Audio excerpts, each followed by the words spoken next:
These men who are bringing about the New World Order don't believe in the God of the Bible. They believe in the God of light, Lucifer. The angel of light was flung down to the earth and became the Lord of the world. That's their God. That's why everything they do goes against what people know to be the right thing to do.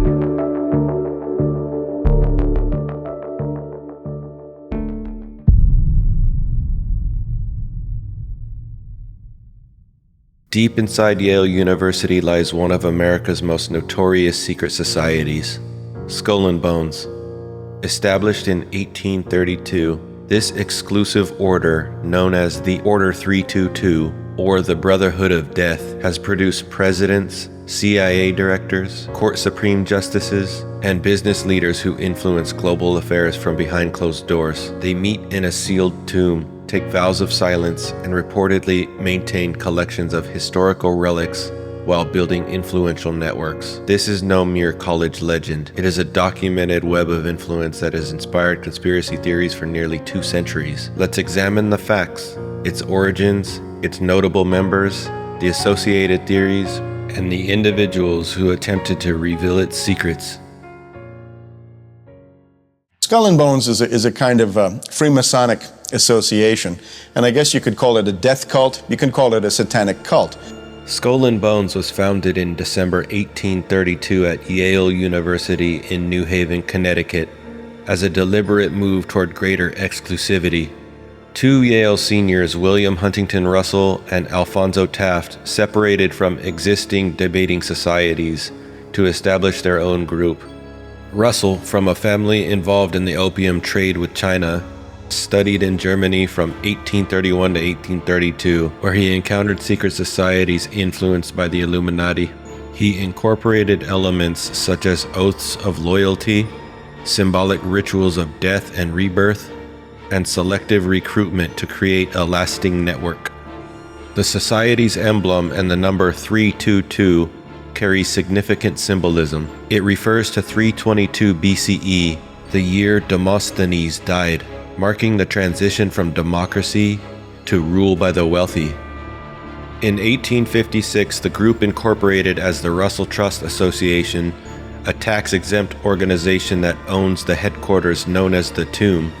A secure brownstone on High Street, expanded in 1903, no windows and reinforced entrances. It ensures complete privacy. By the early 19th century, Skull and Bones had evolved into a conduit for influence, with members holding key positions in finance, government, and intelligence. Over 2,800 individuals have been initiated since 1832, drawn from elite backgrounds. 3 United States presidents: William Howard Taft, class of 1878, son of co-founder Alphonso Taft, who served as the 27th president from 1909 to 1913, and later as Chief Justice, holding authority in both executive and judicial branches. George Herbert Walker Bush, class of 1948, who was CIA director from 1976 to 1977, vice president under Reagan, and the 41st president from 1989 to 1993. His father, Senator Prescott Sheldon Bush, class of 1917, was also a member, exemplifying the society's role in multi-generational leadership.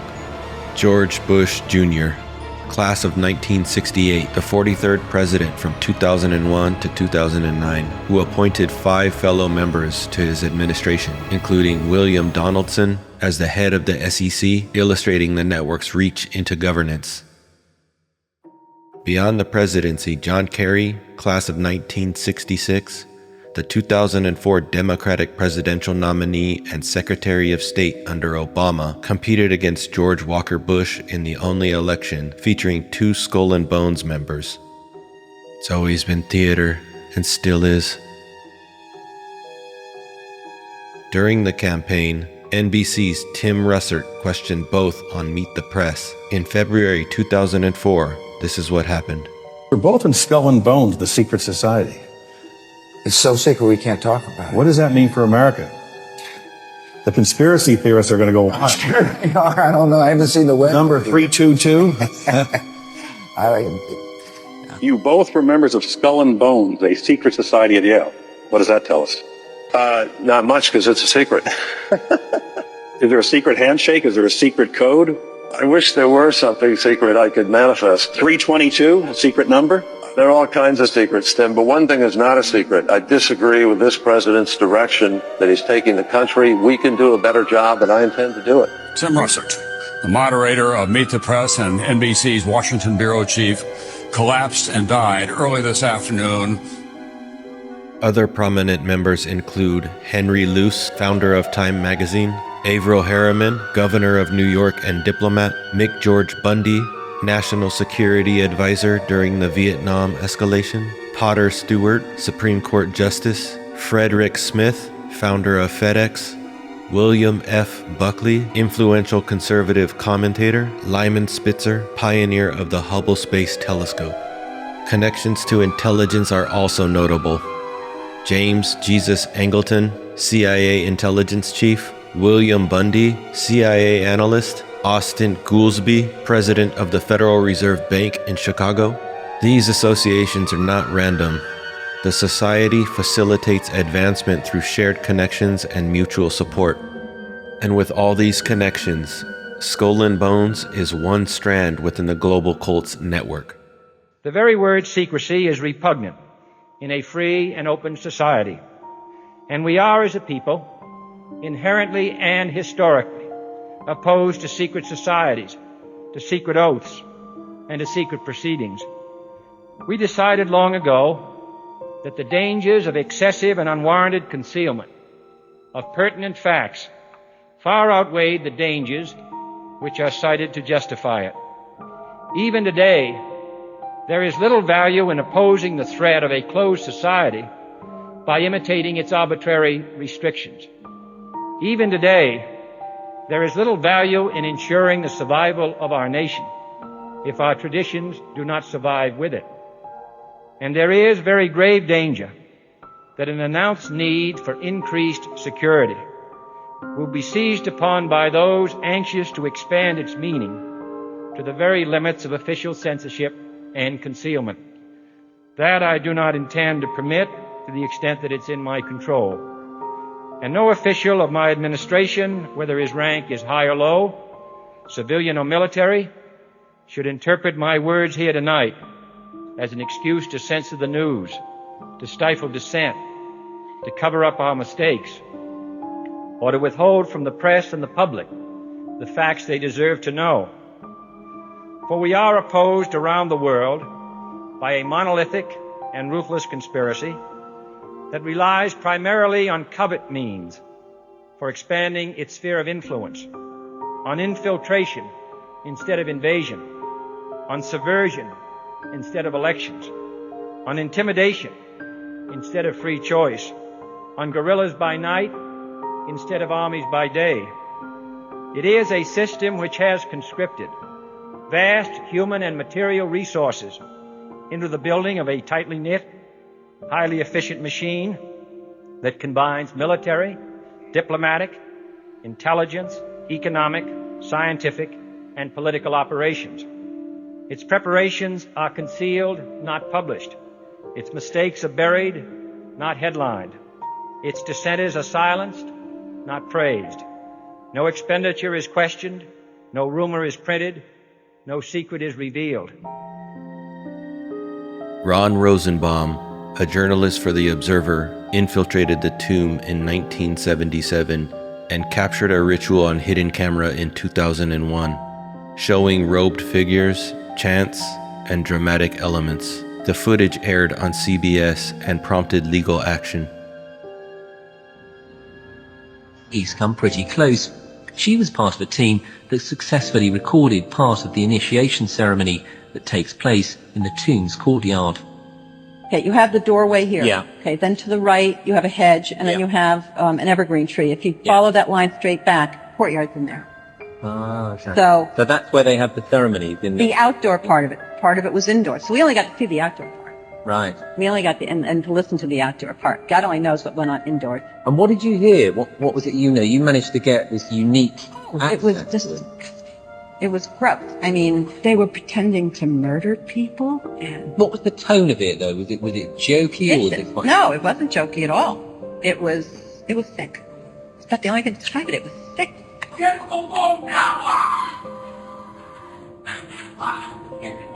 What you're hearing is the first recording ever made of the Skull and Bones initiation ceremony. It has never been broadcast before.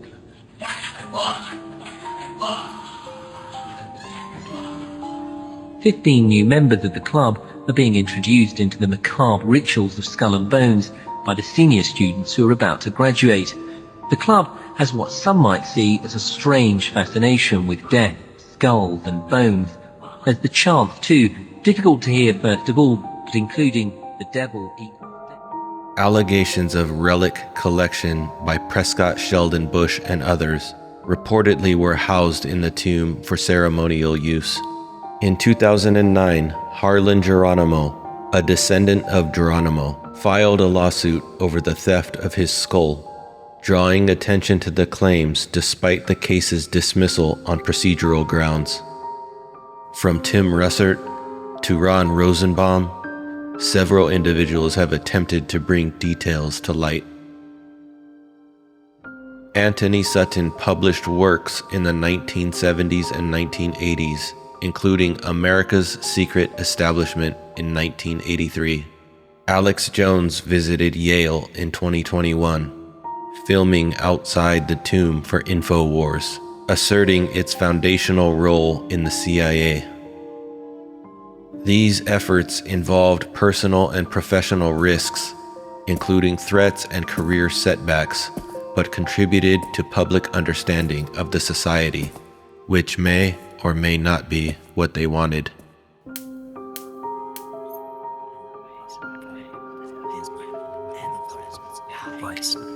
Remember, Alex Jones also snuck into the Bohemian Grove, where he recorded similar rituals. The owl is in his leafy temple. Let all within the grove be reverent before him. Lift up your heads, O ye trees, and be ye lifted up, ye everlasting spires. For behold, here is Bohemian shrine, and holy are the pillars of this house. Weaving spiders, come not near.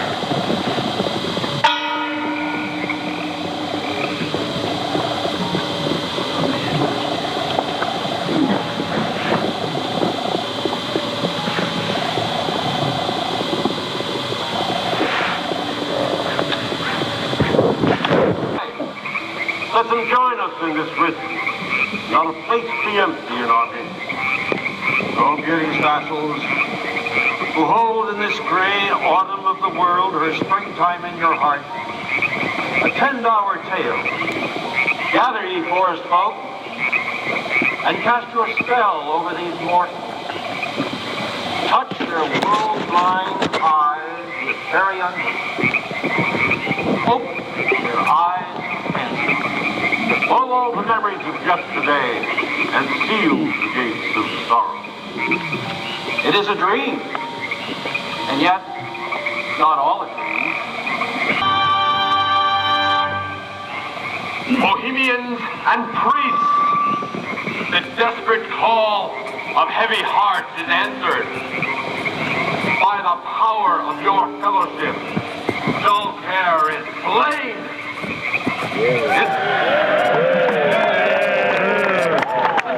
His body has been brought yonder from the funeral pyre to the joyous pipings of a funeral march. Our funeral pyre awaits the corpse of care. Now, thus buried across the shadowy tide, in all the ancient majesty of death, dull care, arch enemy of beauty. Not for thee the tender tribute or the restful train. Fire shall have its will of thee, and all the winds make merry with thy dust. Bring fire!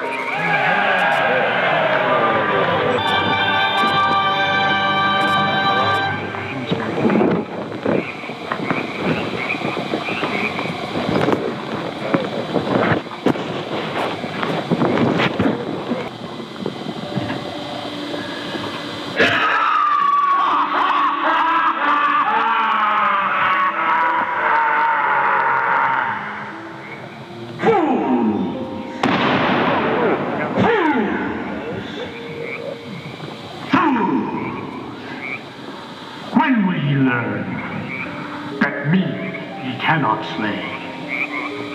Year after year ye burn me in this grove, lifting your puny shouts of triumph to the stars. But when again ye turn your faces to the marketplace, do ye not find me waiting as of old?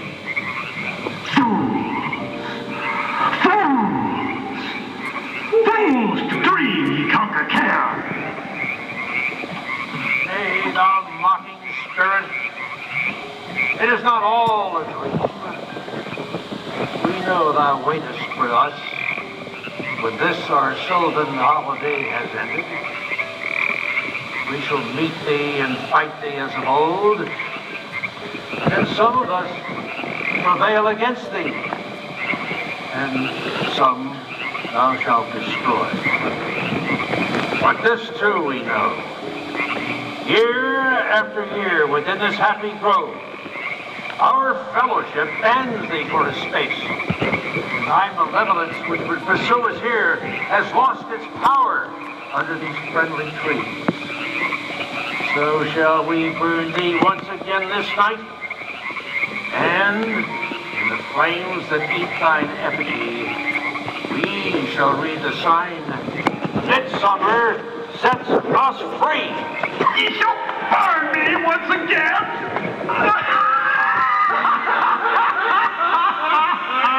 Not with these flames, which hither ye have brought from regions where I reign. Ye fools and priests, I spit upon your fire.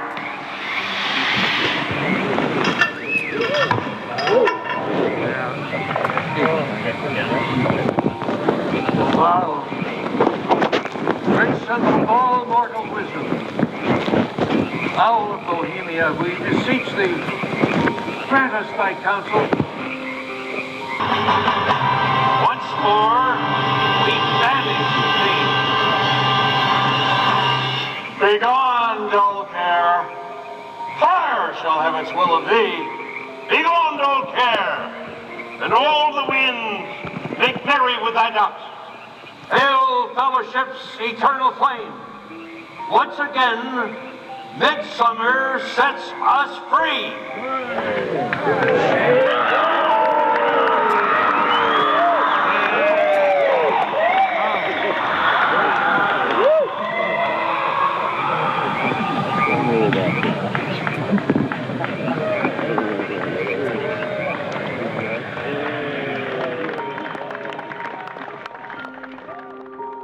When a Yale graduate ascends to prominence, consider the role of Skull and Bones and networks shaping key aspects of American influence.